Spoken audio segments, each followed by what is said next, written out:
ನಮ್ಮ ಜೊತೆಗೆ ಮಾತನಾಡೋದಕ್ಕೆ ಬಿಜೆಪಿಯ ಹಿರಿಯ ನಾಯಕರಾಗಿರುವಂಥ ಹಾಗೆ ಪರಿಷತ್ನ ಸದಸ್ಯರಾಗಿರುವಂಥ ಸಿ.ಟಿ. ರವಿ ಅವರು ಜಾಯ್ನ್ ಆಗ್ತಾರೆ. ರವಿ ಅವರಿಗಾಗಲೇ ವಿಸ್ತೃತವಾಗಿ ಮಾತನಾಡಿದ್ದಾರೆ NIA ಯಾಕೆ ಬೇಕು ಅನ್ನುವಂಥ ಕಾರಣಕ್ಕೋಸ್ಕರ. ಆದರೆ ಇವತ್ತಿನ ಕಾರ್ಯಕ್ರಮದ ಬಗ್ಗೆನೇ ಕಾಂಗ್ರೆಸ್ನವರು ಕೂಡ ಸಹಜವಾಗಿ ಒಂದು ರಾಜಕೀಯವಾದಂಥ ಹೇಳಿಕೆಗಳನ್ನು ಕೊಡ್ತಾರೆ. ಒಂದು ರಾಜಕಾರಣಕ್ಕೋಸ್ಕರ ಇದು ಮಾಡಲಾಗ್ತಾ ಇದೆ ಅಂತ.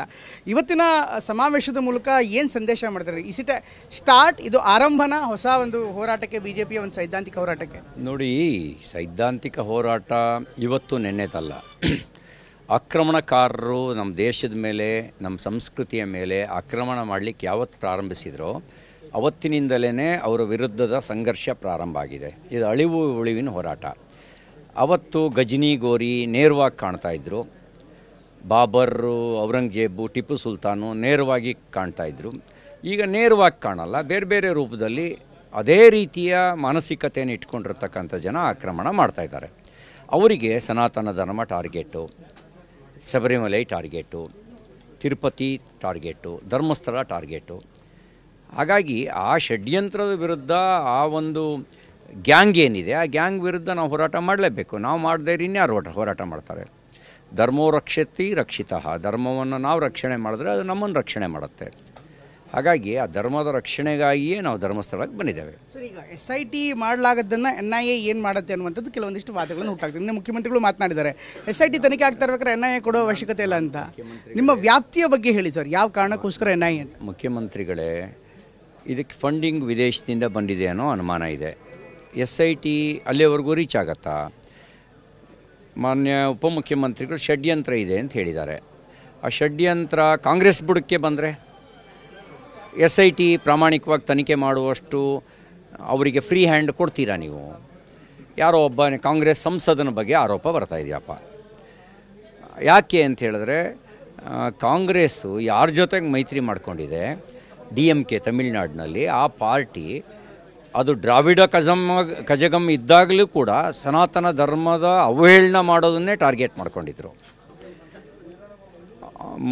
ರಾಮಸ್ವಾಮಿ ಪೆರಿಯಾರು ಅವನು ಸನಾತನ ಧರ್ಮದ ಅವಹೇಳನ ಮಾಡೋದನ್ನೇ ಟಾರ್ಗೆಟ್ ಮಾಡ್ಕೊಂಡಿದ್ದ.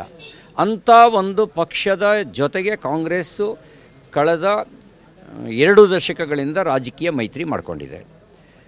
ಕಾಂಗ್ರೆಸ್ ಮೈತ್ರಿ ಮಾಡ್ಕೊಂಡ ನಂತರನೂ ಕೂಡ ಕಾಂಗ್ರೆಸ್ DMK ಪಾರ್ಟಿಯ ಒಬ್ಬ ನೇತಾರ ಸನಾತನ ಧರ್ಮವನ್ನು ಡೆಂಗ್ಯೂ ಮಲೇರಿಯಾಕ್ಕೆ ಹೋಲಿಸಿದ್ದ.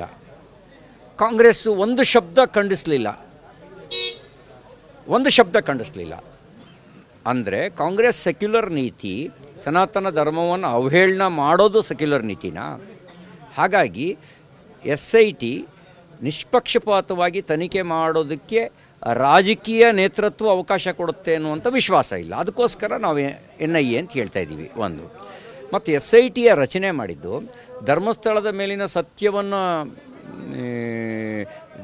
ಅಪವಾದದ ವಿರುದ್ಧದ ಷಡ್ಯಂತ್ರವನ್ನು ಬಯಲಿಗೆ ಎಳೆಯೋಕ್ಕಲ್ಲ. ಅದನ್ನು ಜಿಲ್ಲಾ ಉಸ್ತುವಾರಿ ಸಚಿವರೇ ಹೇಳಿಬಿಟ್ರು. ಎಡಪಂಥೀಯರ ಒತ್ತಾಯದ ಮೇರೆಗೆ ನಾವು SITಯನ್ನು ರಚನೆ ಮಾಡಿದ್ದೇವೆ. ಎಡಪಂಥೀಯರು ಇವತ್ತು ಸರ್ಕಾರದ ಒಳಗೆ ಸೇರಿಕೊಂಡಿದ್ದಾರೆ, ಮುಖ್ಯಮಂತ್ರಿ ಕಾರ್ಯಾಲಯದ ಒಳಗೆ ಸೇರಿಕೊಂಡಿದ್ದಾರೆ. ಅವರುಗಳೆಲ್ಲರೂ ಒಂದು ರೀತಿಯ ಒಂದಿಮಾಗದ ರೀತಿಯಲ್ಲಿ ಮುಖ್ಯಮಂತ್ರಿಗಳಿಗೆ ಪ್ರೊಟೆಕ್ಷನ್ನು ಕೊಡ್ತಾರೆ, ಪ್ರಚಾರನೂ ಮಾಡ್ತಾರೆ. ಹಾಗಿರೋದ್ರಿಂದಾಗಿ ಅವ್ರ ಬುಡಕ್ಕೆ ಬಂದಾಗ ಮುಖ್ಯಮಂತ್ರಿಗಳು ನಿರ್ಲಿಪ್ತರಾಗಿರ್ತಾರೆ ಅಂತ ಅನ್ಸಂಗಿಲ್ಲ. ಅದಕ್ಕೋಸ್ಕರ NIA ತನಿಖೆ ಆಗಬೇಕು. ಇದು ಬರೀ ಪೊಲೀಸರೇ ತನಿಖೆ ಮಾಡಿ ಅವರಿಗೆ ನಿಷ್ಪಕ್ಷಪಾತವಾಗಿ ತನಿಖೆ ಮಾಡೋದಾದರೆ ಒಂದು ಹಂತದಕ್ಕೆ ನ್ಯಾಯ ಸಿಗುತ್ತೆ. ಆದರೆ ಪೊಲೀಸರನ್ನು ಅವರಿಗೆ ಡೈರೆಕ್ಷನ್ ಕೊಡುವಂಥ ರಾಜಕೀಯ ನೇತೃತ್ವ ಇಲ್ಲಿರೋದ್ರಿಂದಾಗಿ NIA ತನಿಖೆ ಆಗಬೇಕು. ಒಂದು ಫೈನಲ್ ಕ್ವೆಶ್ಚನ್, ಒಂದು ವೇಳೆ ಇದನ್ನು ತನಿಖೆ ಮಾಡಲಿಲ್ಲ, NIA ಮಾಡಲಿಲ್ಲ ಅಂದರೆ ಬಿಜೆಪಿಯ ಹೋರಾಟದ ಹೊರತಾಗಿ ಕೂಡ ಯಾವ್ದಾದ್ರು ಸಾಧ್ಯತೆಗಳಿದೆಯಾ? ಕೇಂದ್ರ ಸರ್ಕಾರ ನಿಮ್ಮದೇ ಇದೆ, ಸಾಂದರ್ಭಿಕ ಸಾಕ್ಷ್ಯ ಇರ್ಬೋದು ಅಥವಾ ಬೇರೆ ಬೇರೆ ರೀತಿಯಾದಂಥ ಮಾರ್ಗವನ್ನು ಈಗಾಗಲೇ ಹುಡುಕಿದ್ದೀರಾ? ಅದರ ಬಗ್ಗೆ ಏನಾದರೂ ಕೂಡ ಯೋಚನೆ ಮಾಡಿದ್ದೀರಾ? ನಾವು ಮುಕ್ತವಾಗಿದ್ದೀವಿ, ಎಲ್ಲವನ್ನು ಈಗ ಹೇಳೋಕ್ಕಾಗಲ್ಲ. ಎಲ್ಲ ಆಪ್ಷನ್ನನ್ನು ಓಪನ್ ಆಗಿ ಇಟ್ಕೊಂಡಿದ್ದೀವಿ. ಆ ಎಲ್ಲ ಆಪ್ಷನ್ನು ಓಪನ್ ಆಗಿ ಇಟ್ಕೊಂಡು ಸಾಂವಿಧಾನಿಕ ವ್ಯವಸ್ಥೆಯ ಅಡಿಯಲ್ಲಿ, ಸಾಂವಿಧಾನಿಕ ವ್ಯವಸ್ಥೆಯನ್ನು ಧಿಕ್ಕರಿಸಿ ಆಗೋದಾಗಿದ್ದರೆ ಇಷ್ಟೊತ್ತಿಗೆ ಯಾವ್ಯಾವನ ಆಪಾದನೆ ಮಾಡ್ದೆ ಅವ್ರದ್ದೆಲ್ಲ ತಲೆ ಹೋಗ್ಬಿಡೋದು. ಹಲ್ಲಿಗೆ ಹಲ್ಲು, ಹಮುರಾಬಿ ಸಿದ್ಧಾಂತ ಆಗಿದ್ದರೆ, DJ ಹಳ್ಳಿ KJ ಹಳ್ಳಿ ಮಾದರಿಯಲ್ಲೇ ನ್ಯಾಯ ಪಡಿಬೇಕು ಅಂದಿದ್ರೆ ಎಷ್ಟು ಜನರು ಮನೆಗೆ ಬೆಂಕಿ ಹಾಕಬೇಕಿತ್ತು, ಎಷ್ಟು ಊರು ಸುಡಬೇಕಿತ್ತು? ನೀವು ಯೋಚನೆ ಮಾಡಿ. ನಿಮಗೆ DJ ಹಳ್ಳಿ KJ ಹಳ್ಳಿನಲ್ಲಿ ಒಂದು ಸೋಷಿಯಲ್ ಮೀಡಿಯಾ ಪೋಸ್ಟ್ಗೆ, ಒಂದು ಸಿಂಗಲ್ ಪೋಸ್ಟ್ಗೆ ಊರಿಗೆ ಬೆಂಕಿ ಹಾಕಿದ್ರು, ಪೊಲೀಸ್ ಸ್ಟೇಷನಿಗೆ ಬೆಂಕಿ ಹಾಕಿದ್ರು. ನಾವು ಹಾಗೆ ಮಾಡೋದಾಗಿದ್ದರೆ, ಅದೇ ಮಾದರಿಯಲ್ಲಿ ನ್ಯಾಯ ಪಡೆಯೋದಾಗಿದ್ದರೆ, ಅದೇ ಅರ್ಥ ಆಗುತ್ತೆ ಸರ್ಕಾರಕ್ಕೆ ಅನ್ನೋದಾಗಿದ್ದರೆ, ಅಥವಾ ನಾವು ಅದೇ ಮಾದರಿಯನ್ನು ಅಳವಡಿಸ್ಕೊಂಡಿದ್ರೆ 1000 DJ ಹಳ್ಳಿ KG ಹಳ್ಳಿ ಥರದ ಪ್ರಕರಣಗಳು ಇಷ್ಟೊತ್ತಿಗೆ ಆಗಿಬಿಡವು.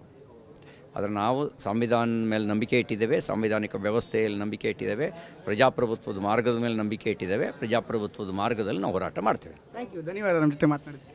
ಇದಿಷ್ಟು CT ರವಿ ಅವರು ಹೇಳ್ತಾ ಇರುವಂಥ ಮಾತು. ಕ್ಯಾಮರಾಮನ್ ರಾಜೇಶ್ ಜೊತೆ ಪ್ರಮೋದ್, TV9 ಧರ್ಮಸ್ಥಳ.